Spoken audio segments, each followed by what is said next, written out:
મહેનતનું ફળ.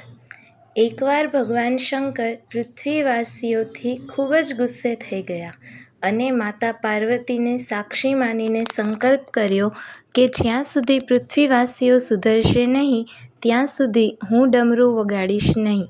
બધા જ દેવી દેવતાઓને ખબર હતી કે શંકર ભગવાન ડમરું નહીં વગાડે તો પૃથ્વી પર વરસાદ નહીં આવે અને પૃથ્વી પર દુકાળની પરિસ્થિતિ ઊભી થશે. ધરતી પર પાણીનું એક પણ ટીપું ના રહ્યું.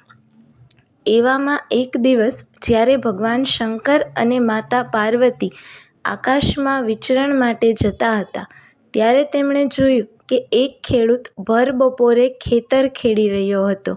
તે ખેડૂત આખો પરસેવાથી રેબઝેબ હતો, પરંતુ તે પોતાની ધૂનમાં એટલો બધો વ્યસ્ત હતો કે જમીન પથ્થર જેવી સખત હતી, પણ તે ખેડૂત એમ છતાં પણ તનતોડ મહેનત કરી રહ્યો હતો. માતા પાર્વતીને એની આંખમાં આત્મવિશ્વાસ દેખાતો હતો અને તરત જ ભગવાન શિવ અને પાર્વતી વેશપલટો કરીને ખેડૂત પાસે પહોંચ્યા અને કહ્યું, અરે ભાઈ, તું કેમ ખોટી મહેનત કરે છે? આવી સૂકી જમીન પર પાણી વિના ખેતી નકામી છે અને વરસાદ હમણાં આવવાનો નથી.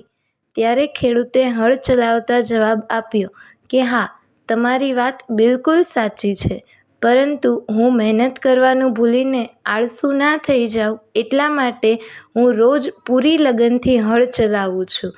કેમ કે જો હું હળ ચલાવતા ભૂલી જઈશ તો શું માત્ર પાણીથી ખેતી થઈ શકશે? બિલકુલ નહીં. મહેનત કરવાથી પરમ આનંદ મળે છે. લાલચ માટે હું ક્યારેય ખેતી નથી કરતો. વરસાદ તો ભગવાન શંકરના હાથમાં છે. તે પોતાનું કાર્ય પૂરી નિષ્ઠાથી કરે છે, એટલે હું પણ મારું કાર્ય પૂરી નિષ્ઠાથી કરું છું. ખેડૂતની વાત સાંભળીને મહાદેવજીને લાગ્યું કે હું પણ પરમ આનંદની પ્રાપ્તિ માટે જ ડમરું વગાડું છું. છેલ્લા 1 વર્ષથી હું ડમરું વગાડવાનું ભૂલી જ ગયો છું. શંકર ભગવાન ખેડૂતની વાતો સાંભળીને ગુસ્સો ભૂલી ગયા અને પોતાની ઝૂળીમાં રાખેલું ડમરું વગાડવા લાગ્યા. ત્યાં ચારે બાજુ કાળું વાદળ છવાઈ ગયું અને વીજળી ચમકવા લાગી અને મેઘરાજાની સવારી આવી પહોંચી. તેમના સ્વાગતમાં ખેડૂતના પરસેવાની બૂંદ ખેતરમાં પડીને ચમકી રહી હતી. તો મિત્રો, આપણે પણ આપણું કાર્ય પૂરી નિષ્ઠા અને ઈમાનદારીથી કરવું જોઈએ. તમે જે પણ કાર્ય કરો છો પૂરી નિષ્ઠાથી કરતા રહો. સફળતા જરૂર મળશે.